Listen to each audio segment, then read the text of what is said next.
O mito de Sísifo é uma das histórias mais marcantes da mitologia grega e conta a história de um rei de Coríntio, que era conhecido por muitos como o homem mais astuto entre os mortais. Ele é conhecido pela sua inteligência, por ter enganado os deuses e até mesmo por ter fugido da morte. Porém, ele também era conhecido pela sua arrogância e por ter enfurecido Zeus, que, indignado com um humano que ousou desafiá-lo, decidiu castigar ele de uma maneira exemplar. Como uma punição por ter desafiado os deuses do Olimpo, o Sísifo foi condenado a ter que empurrar uma pedra até o topo de uma montanha. Porém, sempre que Sísifo chegava até o topo da montanha, a pedra rolava de novo para a base, fazendo com que Sísifo tivesse que voltar, recomeçar e voltar a empurrar a pedra novamente até o topo da montanha, preso eternamente no ciclo de empurrar a pedra até o topo da montanha. E empurrar a pedra até o topo da montanha sem nunca chegar até o fim, para mim talvez seja um dos exemplos mais perfeitos que ilustram o que é viver nos dias de hoje. É você acordar todos os dias, pegar um transporte de péssima qualidade, numa cidade de péssima estrutura, para trabalhar num trabalho de péssima qualidade, com uma estrutura ruim, com uma liderança ruim, um trabalho que muitas vezes te deixa mais miserável, onde você ganha pouco para trabalhar muito, onde você se esforça muito e onde você chega na sua casa triste, onde você para e pensa: quando que eu vou conseguir aquilo que eu quero? Será que eu vou conseguir o que eu quero? Será que eu vou conseguir prover para minha família? Será que eu vou conseguir chegar em algum lugar com isso? Quando que meu esforço vai ser suficiente? Quando que toda a correria que eu faço, quando toda a dedicação que eu tenho, quando toda a energia que eu disponho naquelas coisas que eu faço vai me dar algum fruto? Será que esse esforço que eu tô tendo, será que isso tudo que eu tô passando tem algum propósito? Será que isso é suficiente? E se eu não for o suficiente? Se eu não conseguir prover pra minha família? Se eu não conseguir ajudar a minha família? E se eu não conseguir chegar lá? E se eu não for o suficiente? Uns anos atrás, eu fiz uma pesquisa com alguns inscritos e foi uma pesquisa muito esclarecedora pra mim, né? E eu perguntei pra eles, né, qual era o maior medo da vida deles, né? Qual era o maior medo que eles tinham como homem, né? Qual era o maior medo que eles tinham na existência deles, na vivência deles, no dia a dia deles, né? E muitos deles responderam a mesma coisa. Muitos deles responderam que eles tinham medo de nunca conseguir ser bem-sucedidos. Muitos deles responderam que eles tinham medo de não conseguir orgulhar a própria família. Muitos deles responderam que eles tinham medo de não conseguir proteger as pessoas que eles amavam.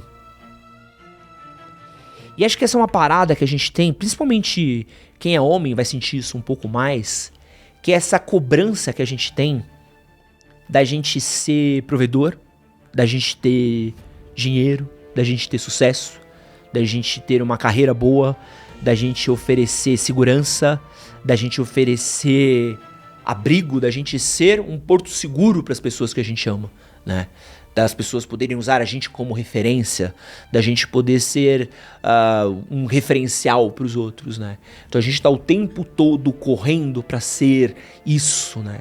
E parece que quanto mais você se esforça, quanto mais você se dedica, quanto mais você tenta, às vezes você olha e fala: tá, mas será que isso é o suficiente? Será que eu tô fazendo o máximo que dá? Será que eu tô conseguindo o máximo que dá? Será que não precisa de mais? Ou, pô, eu tô fazendo tudo aqui e ainda não tá vindo nada. Pô, será que eu tenho mais energia pra dar? Será que eu tenho mais pra conseguir? O que falta? O que tá faltando, né? Então, parece que a conta não fecha. E no vídeo de hoje eu quero falar um pouco sobre esse sentimento, que é o sentimento do completo desespero que a gente tem de olhar das expectativas que a gente tem sobre nós mesmos, da expectativa que o mundo joga sobre nós mesmos também, e como que a gente faz para lidar com o fato de que talvez a gente não seja suficiente para as expectativas que criam-se ao redor de nós mesmos. Então pode começar a rolar sua pedra, porque tá começando Conversas Difíceis. Antes de continuar esse vídeo daqui, eu quero me apresentar. Meu nome é Edson Castro, seu melhor amigo na internet. Olá, seja bem-vindo a mais um Conversas Difíceis. Feliz demais de estar com você por aqui em mais um episódio desse quadro que virou podcast. Galera, tá gostando muito, o feedback tá sendo muito positivo, Luca. Fico feliz demais de que vocês gostaram da nossa transição aqui desse formato. Feliz demais de que tá com essa carinha nova. Muito feliz também com a galera. A galera do Spotify tá muito feliz. Olá, pessoal do Spotify, tá? Não esqueci de vocês, tá? Pessoal que tá ouvindo no nosso feed, fico muito feliz. Você que está ouvindo no Spotify, quero pedir uma coisa pra você. Para um minutinho pra deixar um comentário pra gente. Eu quero saber que você existe no Spotify. Você que tá no YouTube, top. Deixa um comentário, curte, compartilha, se inscreve, é nóis. Mas você que tá no Spotify, também comenta, que é importante a gente saber que você está aí. É importante também a gente ouvir você, é importante você compartilhar, você comentar. Tem um botãozinho aí que tem 3 pontinhos, clica aí, avalia a gente com 5 estrelas, porque quanto mais a gente cresce também dentro do feed, ajuda a gente. A gente entrou no top, um dia desses, top podcasts de educação. Você acredita? Que eu fiquei um pouquinho impressionado. Um pouquinho. Eu acho que foi por causa do episódio do Jubilu, mas me deixou um pouquinho impressionado, assim, a gente tava top 35 podcasts de educação. Então eu fiquei um pouco impressionado com isso, fico muito feliz. Então, galerinha do Spotify, vocês são massa, tá? Mas assim, feliz demais essa transição daqui. Muita gente falando que tá ouvindo na academia, muita gente falando que tá ouvindo no carro, muita gente tá ouvindo de companhia pra limpar a casa. Então a gente fica muito feliz de poder ter esse formato aqui um pouquinho diferente, um pouquinho mais longo, trazer essas conversas mais profundas pra gente. E vamos pro papo aqui, que ele vai longe hoje, tá? Quando a gente tá falando desse papo sobre ser suficiente, eu acho que ele não é só muitas vezes sobre dinheiro, né? Apesar que a gente tá numa sociedade capitalista, apesar de que o dinheiro, ele é muito a resposta para muitas coisas do mundo que a gente vive, eu acho que ele também tá sobre referência. Ele é muito sobre referência, né? É sobre você olhar para sua família, você olhar para as pessoas ao seu redor, você olhar para seus pais, você olhar para as pessoas às quais você convive e você sentir que você tá cumprindo o seu papel, né? Você está cumprindo o seu papel de que você está fazendo o que você precisa ser feito. Eu vou dar alguns exemplos para vocês que eu acho que é uma parada que é muito importante, né? Uns anos atrás, cara, comecinho da pandemia, o meu pai passou por um momento muito delicado, assim, né? O meu pai sempre foi um cara muito durão, né? Meu pai sempre foi um cara muito sério, meu pai sempre cuidou da avó dele, da minha avó, né? Que é a mãe dele. E meu pai tinha o emprego dele. Acho que eu já contei essa história algumas vezes, mas acho legal aqui explicar esse momento, assim. E meu pai sempre trabalhou, sempre foi um cara muito cabeçudo, muito teimoso. E meu pai trabalhava numa grande empresa, saiu dessa grande empresa pra empreender, empreendeu por alguns anos, só que a pandemia destruiu o negócio do meu pai. E meu pai não conseguiu se restabelecer, né? E meu pai ficou muito tempo sem conseguir emprego. E, cara, um dia meu pai me ligou, e meu pai sempre foi uma pessoa que ele foi muito dura, né? Meu pai nunca foi um cara muito delicado, meu pai nunca foi um cara que tem muito manejo de falar as coisas com delicadeza e tal. E, cara, um dia meu pai me ligou pra falar comigo e eu senti assim, meu pai mal conseguia falar direito comigo, né? Ele precisa falar uma coisa com você, mas se não der, tudo bem, porque se eu entendo, mas não consigo, mas sei lá, e se for um problema eu entendo, mas eu tô com um problema porque, sabe, sua avó tá doente, e aí a gente tá precisando de um dinheiro, e não tô conseguindo aposentadoria, e não sei o que, e se você puder me ajudar, vai me ajudar muito, porque eu também tô sem dinheiro e tô passando dificuldade. E eu vi que o meu pai, ele não tava conseguindo às vezes nem expressar, né, o quanto que ele tava passando por dificuldade. E isso é um problema de comunicação, é uma coisa que todo mundo que tem pai durão sabe um pouco de como é que é essa dificuldade de lidar com o pai, assim. E eu entendi que era um pedido de ajuda do meu pai, né? E aquilo me pegou, né? Aquilo me pegou num lugar de tipo... Eu olhei pro meu pai e falei assim: pai, é só falar quanto. Não tem... Tipo, eu tinha uma grana guardada e... Cara, pai, quanto? Não, só pai, quanto? Eu peguei o dinheiro que eu tinha, depositei pro meu pai, né? E ao longo daquele ano, cara, muito dinheiro que eu tinha foi pro meu pai. Eu vendi um carro que foi pro meu pai. Eu vendi coisas minhas que foi pro meu pai. Porque, cara, eu precisava ajudar meu pai de tudo quanto é jeito naquele ano. De todas as maneiras que eu podia ajudar meu pai, eu ajudei meu pai. E porque era o meu papel, era cumprir o meu papel naquele momento, era isso, entendeu?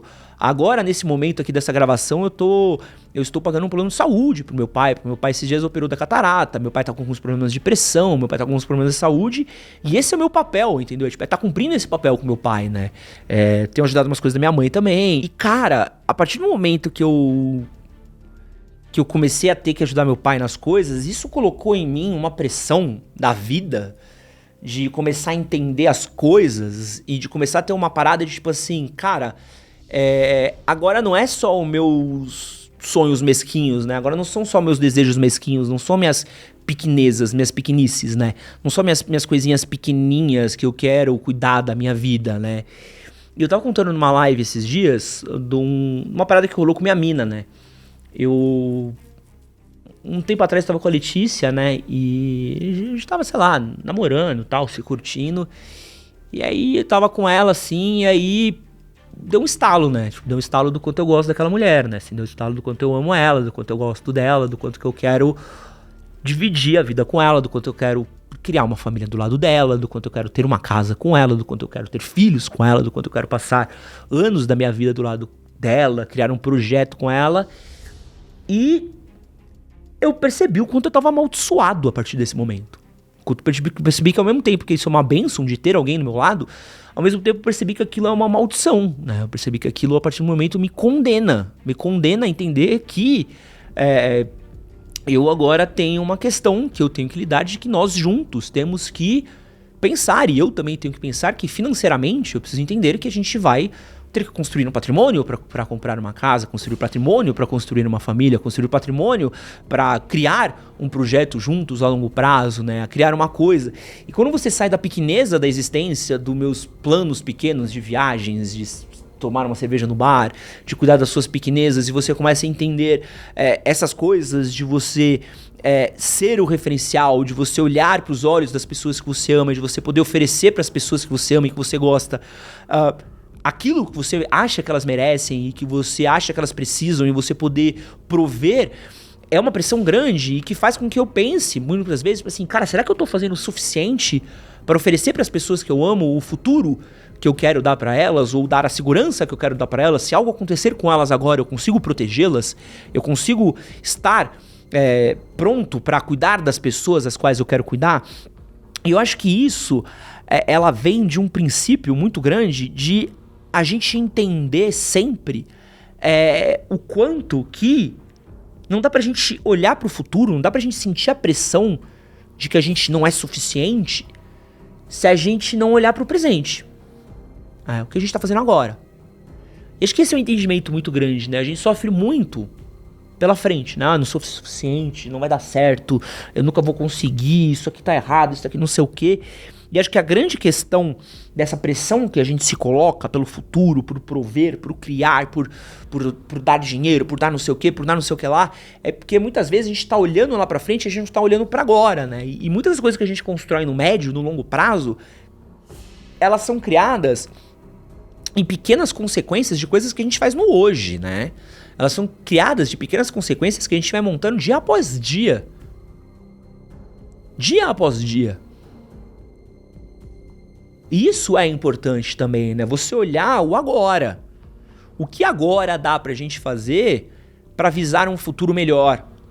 O que dá pra gente fazer agora, né? Com o que a gente tem, com as ferramentas que a gente tem agora, com as coisas que a gente dá pra fazer agora, né? Com as ferramentas que a gente tem presente agora na nossa vida, irmão. Então, às vezes, a gente tem que entender como é que a gente muda o cenário que a gente tá inserido nesse momento. Às vezes, uma grande mudança da nossa vida, ela vem às vezes com completar um ensino médio que a gente não completou, ela vem com um estudo, com um ensino técnico, ela vem com uma mudança de lugar de onde a gente mora, uma mudança de uma perspectiva diferente que a gente tem. As grandes mudanças, às vezes, elas vêm de pequenas iniciativas que a gente tem na nossa vida, né? Essa coisa do, eu não vou ser suficiente e tal, às vezes é porque a gente às vezes não tem as ferramentas agora. Realmente, não tem as ferramentas nesse momento. Eu olho pra muitas coisas que eu quero pro futuro, eu não tenho as ferramentas agora pra ter o que eu quero no futuro. E eu olho e eu penso que pro futuro eu preciso criar essas ferramentas. E eu trabalho agora pra ter as ferramentas no futuro pra ter o que eu quero amanhã. Faz sentido o que eu tô falando? Você entende a brisa que eu tô falando? Eu preciso construir as ferramentas pro que eu quero ter amanhã. E aí, quando a gente tá falando de prover, de ser o suficiente, é importante a gente entender, e acho que é uma questão muito grande, quando você fala nesse papel de provedor, essa pressão do homem provedor que a gente se coloca, a gente entra muito numa brisa de grana só, né? Do material. E assim, papo sério. Joga-se muita questão de grana pra cima dos homens, acho que essa é uma pressão muito grande, é uma pressão emocional muito grande, que o homem tem que pagar a conta, o homem tem que pagar a casa, o homem tem que pagar o quê? E muita mina ainda vai pagar a conta por isso, tá? Muita mulher ainda vai pagar a conta por jogar isso daí pra cima dos caras, tá? E vai pagar de jeitos terríveis isso, tá? Porque por achar que só de o homem pagar a conta ela vai encontrar o valor no homem, ela vai pagar a conta de outros jeitos, né? Mas, e é terrível isso, assim, e é terrível mesmo como muitas pessoas invisibilizam alguns homens só porque ele talvez não tenha certa condição financeira ou não vá pagar certa conta, ou talvez, um cara que vai se propor a dividir uma conta ao invés de pagar 100% de uma conta, ou ele não veste tal tipo de roupa, ou ele não tem tal tipo de carro, ou ele não acessa tal tipo de lugar, né? É um conteúdo que cada vez mais está frequente em redes sociais, né?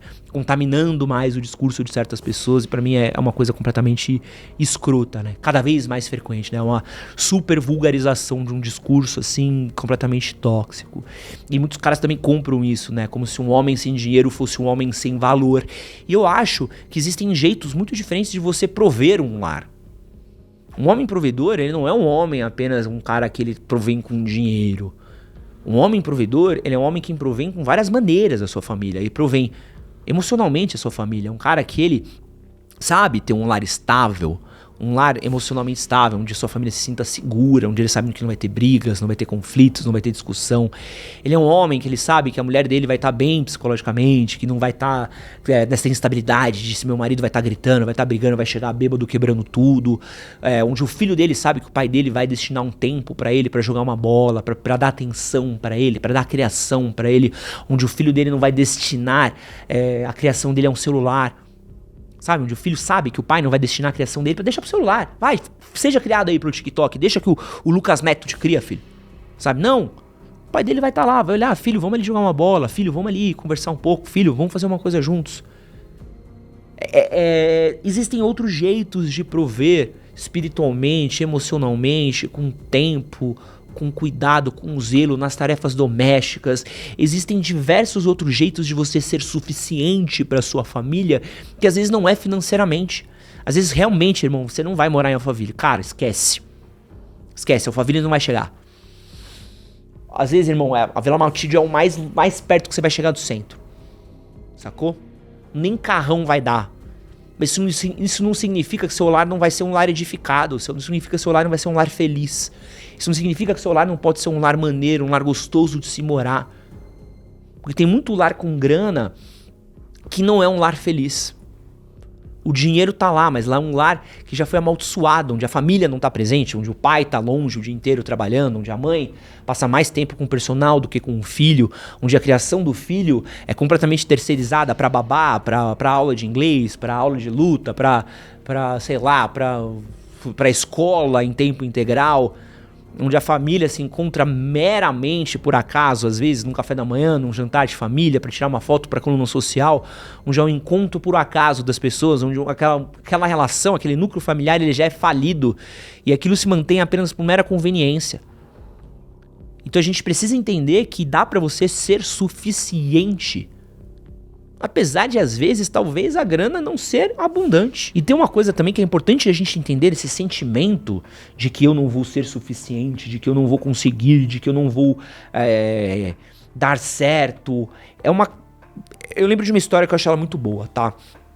Que é assim, um chefe vira para um funcionário, vira e fala assim: irmão, tem uma mesa ali naquela sala que eu preciso que você pegue essa mesa, né? E leve para aquela outra sala.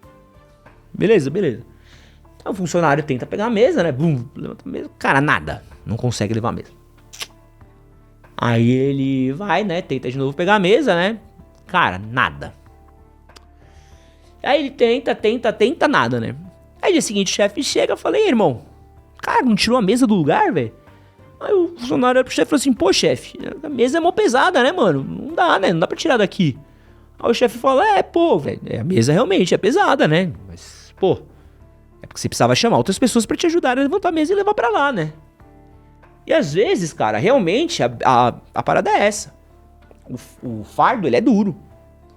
E essa é uma brisa que a gente não pensa, às vezes, da vida, né? Às vezes, a grande questão quando a gente fala de rede de apoio é porque muitas questões da nossa vida, elas não...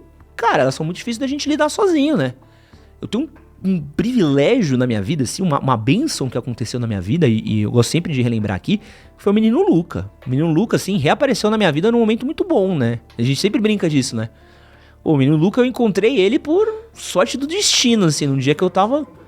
Não, eu encontrei ele num shopping, num dia que eu tava fritando, num dos piores dias da minha vida, num momento que eu precisava dele mais do que nunca, assim, cara, foi um acaso do destino, assim, que eu olhei pra ele e falei assim, Luca, bicho, tô fritando e tal, mas tô com uma parada aqui que eu preciso, e acho que você é a pessoa.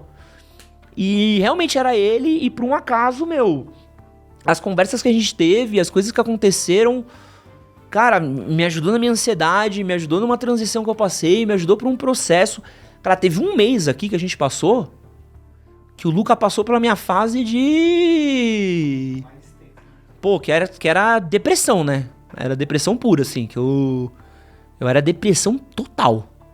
Era depressão total, assim. O Luca entrava aqui, acho que eu tava a um passo... Cara, que eu tava... Cara, era um passo da medicação, né? Que eu tava puxado. Até meu psicólogo tava preocupado, cara. O psicólogo mandava mensagem durante a semana. Pra você entender como o bagulho tava puxado. E é isso, bicho. E às vezes é uma parada que dá, entendeu? Às vezes você ter as pessoas certas, nos lugares certos, são coisas que ajudam a gente, né? E assim, um papo que eu acho que existe e que a gente precisa ter a percepção, né? Cara, não existe realidade perfeita. Óbvio, né? Que a gente... Existem realidades muito imperfeitas, né? Existem realidades completamente miseráveis, óbvio, né? E óbvio que a gente também não deve se contentar com a realidade mais miserável de todas, né? Mas não existe, cara, uma realidade perfeita, né? E a gente precisa também fugir um pouco do impacto que a gente tem da pressão das redes sociais, né? Eu trouxe um dado aqui, que é uma pesquisa da H2R Insights and Trends, que é uma pesquisa que diz que mais de 80% dos brasileiros consideram que as redes sociais impactam negativamente a saúde mental, alimentando as sensações de ansiedade e depressão. A constante comparação nas redes sociais tem efeitos profundos na autoestima dos usuários. Você abre as redes sociais às vezes, você vai ter um efeito de comparação que vai ver, esse coach tem dinheiro, esse cara tá tirando uma férias em tal lugar, esse cara tem carro, esse cara tá bem sucedido, esse cara tá em casamento, esse cara tá não sei o que, esse cara não tem não sei o que lá, olha onde esse cara tá morando, olha a viagem que esse cara tá fazendo, olha não sei o que lá. E você começa a olhar e você fala assim, mas eu não sou, eu sou um merda, eu não consigo nada, eu não posso nada, eu não faço nada, minha família não tem orgulho de mim, ninguém tem orgulho de mim, eu não sou nada, eu sou um lixo. Você começa a sentir um sentimento como se você não pertencesse, que você não pudesse de nada, porque é um efeito de comparação que às vezes você faz com você mesmo, e que é injusto, velho. É injusto com a sua história, é injusto com você mesmo, é injusto com o que você passou, com quem você é, de onde você tá, cara. Eu acho que toda história, ela é possível de ser alterada, independente de onde você esteja, independente do momento onde a gente tá, né? Eu acho que a gente vive um rolê, e acho que é uma parada que ela tem, é discurso de autoajuda, tal.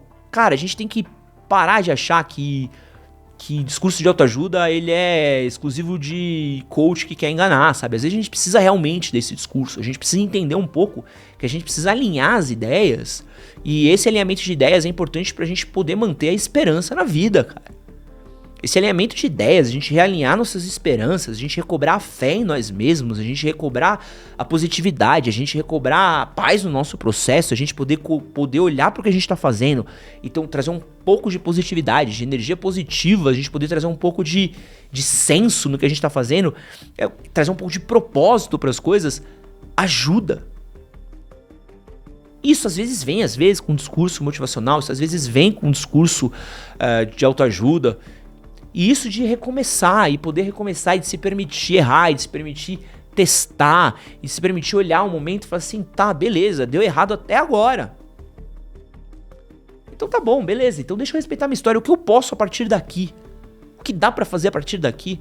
Deixa eu tentar a partir daqui. O que dá pra fazer a partir daqui? O que dá pra eu criar a partir daqui? O que dá pra eu aprender a partir daqui? O que dá pra eu ir a partir daqui? E se permitir a partir dali. O problema é que a gente se condena. E acho que isso acontece muito. Eu converso com muitas pessoas que passam exatamente por isso, sabe? As pessoas, elas se condenam. Eu tenho 25 anos, não estudei, não ganhei, não tenho dinheiro, sou um fracasso, minha vida acabou. Cara, sua vida não acabou. Tem uma frase em inglês eu sinto uma pena que não tem uma boa frase em português que chama Where there's a will, there's a way. Onde tem uma vontade, existe um jeito, né? Acho muito boa essa frase, né? Quem quer dar um jeito, acho que pode ser acho que quem quer dar um jeito, boa. Cara, e é muito sobre isso, cara. Quem quer dar um jeito, velho? Você quer? Bora tentar, mano. Bora tentar. Talvez não seja do tamanho do sonho que você tem, da expectativa que você tem, que às vezes a realidade perfeita ela não exista, mas aí você consegue mais um pouco, sabe? Quando eu recomecei tudo, né, depois de tudo que passou, eu tive muito medo, cara. Tive muito medo de, primeira live que eu fiz, colaram 100 pessoas. Pensa que eu tava acostumado a fazer live pra 1.500. Tinha vez que tinha 2.000 pessoas. Sabe? Pra um canal de 3 milhões de inscritos. Sabe? Tinha vídeo que a gente lançava em uma semana tinha 100 mil views. A gente tava acostumado às coisas serem easy, sabe? As coisas serem fáceis. Fechava patrocínio, cada patrocínio básico nosso era 10 mil reais, 15 mil reais. As coisas fluíam fácil. Quando eu comecei, cara, eu olhei e falei assim, bicho, mas é do zero, tá ligado? É do zero, sabe? Cada centavo, assim, chegava publi de 500 reais, eu olhava e falei assim, bicho, eu tenho que aceitar porque, mano, é 500 reais, não é hora de negar, não é hora de falar não é hora de soberba, não é hora de arrogância, né? E é um entendimento disso, de que são processos da vida, são processos de entendimento e eram vontades e coisas, e eu olho e ainda tenho muita vontade, ainda tenho muita energia, e olho e falo assim, caralho, a coisa tá pegando fogo e tá acontecendo, e a vontade só aumenta, e o tesão só aumenta, e onde tudo parecia um caso perdido, né, eu vi gente rindo de mim, eu vi gente falando que acabou, eu vi gente tirando barato, eu vi gente falando que já era, eu vi gente, tripudiando, tirando barato. E pensando que era o que pagava a conta da minha família, era o que pagava meus sonhos de criar a minha família, de cuidar da minha família. E eu pensando, caralho, o que sustentava os sonhos da minha família acabou, sabe? E agora o que eu tinha aqui não vai ser mais o suficiente pra cuidar de quem eu amo.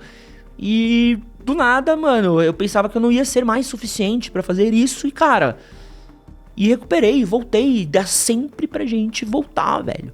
É óbvio que eu tô aqui falando de um lugar muito privilegiado, de novo, sabe? Mas eu sempre gosto de contar uma história pessoal, porque acho que quando a gente conta uma história pessoal, ela traz um pouco de humanização, tá ligado? Eu acho que é um pouco de um senso da gente falar de pertencimento, sabe? Eu acho que é um pouco da gente entender que existe um humano real contando essa história. Eu não tô contando essa história aqui de um lugar perfeito, idealizado, incrível, de uma nuvem, longe de quem nunca passou nenhum tipo de dificuldade. E falando uma real muito grande, assim, quando eu ouço essa parada dessa coisa do homem provedor, quando eu ouço essa muita coisa do cara que quer prover, do quanto eu vejo esse cara que ele quer ser suficiente pra família dele, quando ele quer trazer orgulho pros pais, pra mãe, pros amigos, quando eu vejo esse cara que ele quer trazer tudo isso, sabe, ele quer ser um cara que ele tá disposto a trabalhar, a se esforçar, tudo, eu não vejo isso como uma coisa só ruim, negativa, sabe? Eu sinto que é uma coisa de um cara que olha e fala, tipo assim, isso é importante pra mim. É importante pra mim cuidar dessas pessoas, é importante pra mim ter o que precisa pra cuidar dessas pessoas, é importante pra mim isso, sabe? Então é importante às vezes você entender que você não é uma máquina, sabe? É importante você também entender que as pessoas também têm outras necessidades, é importante você entender que você não vai conseguir carregar tudo, é importante também que não é sobre perfeição, é sobre presença. O seu esforço é necessário? Sim. Mas também é necessário outras coisas, outras ferramentas são necessárias no processo também, né? São necessárias outras coisas no meio do processo e talvez você não vai conseguir o pacote completo. E tá tudo bem. Mas você ainda vai ter parte do pacote, faz parte. Mas o importante é entender que você caminha a jornada com as coisas, com as pessoas, com tudo que você quer caminhar. E esteja vivendo a jornada, esteja entendendo a jornada, porque talvez você já não esteja suficiente para 100% de tudo que você sonhou e idealizou, mas você talvez seja suficiente para 100% do que você pode conquistar na realidade. E lembra da história do Sísifo, que eu contei no começo aqui do podcast? O Sísifo, né? Ele foi reinterpretado por um humano, que é um filósofo chamado Albert Camus, né? E ele usou ele como símbolo para representar o humano moderno. E aí, ele usa o Sísifo como exemplo do cara que ele busca sentido num mundo que não tem respostas definitivas, né? Então, o cara que ele faz um esforço, que ele vai atrás das coisas, que ele esforça, que ele se dedica, e mesmo assim, esse esforço ele é, entre aspas, inútil. E o Camus, ele criou uma frase que eu acho ela muito bonita, e é uma frase que ela traz muito propósito pra gente, né? Que ela diz o seguinte: é preciso imaginar Sísifo feliz. Porque ao aceitar essa condição de que a gente está sempre empurrando essa pedra, a gente encontra a liberdade, a gente encontra a dignidade, a gente encontra sentido no próprio ato de resistir, de existir, de estar. A gente existe no ato da gente estar fazendo as coisas. Quando a gente busca o sentido na pedra chegar no alto da montanha, a pedra nunca vai chegar lá, né? Quando a gente achar que a suficiência nossa estará no alto da montanha, a pedra nunca vai chegar lá. A nossa suficiência está no caminho da pedra da montanha, né? A gente precisa achar que o Sísifo, ele tá feliz no processo de subir a pedra da montanha, né? Então a gente precisa ter isso, né? A gente precisa ter essa fé de que nesse processo, nessa luta, nessa batalha, a gente está sendo suficiente do jeito que a gente pode, do jeito que a gente consegue, com as ferramentas que a gente tem, nos processos que a gente tem, nas dificuldades que a gente tem, nas batalhas que a gente consegue ganhar, até mesmo nas derrotas que a gente tem, a gente encontra os elos que a gente tem. Numa das maiores derrotas que eu tive na minha vida, eu encontrei alguns dos melhores amigos da minha vida. Eu encontrei apoio em alguns dos melhores amigos, fiz alguns dos melhores laços, eu encontrei algumas das melhores parcerias que eu poderia ter na minha vida. No pior momento mais difícil da minha vida, onde muita gente quebraria, onde muita gente entraria em depressão, onde muita gente estaria triste, eu formei alguns dos maiores laços que eu vou carregar pelo resto da minha vida. Então, é importante a gente pensar de que o processo, ele é o caminho também. Então, não é só sobre a gente achar que a gente talvez não seja suficiente. É a gente pensar que a gente precisa estar suficiente para o que a gente está vivendo agora. E não pensar que a gente vai ter um propósito a chegar, porque talvez esse propósito ele tá além do alcance do que a gente vai chegar a caminhar. E talvez esse seja um mantra para a gente carregar pelo resto da nossa vida. É necessário imaginar Sísifo feliz. Meu nome é Edson Castro e esse é o Conversas Difíceis. Valeu.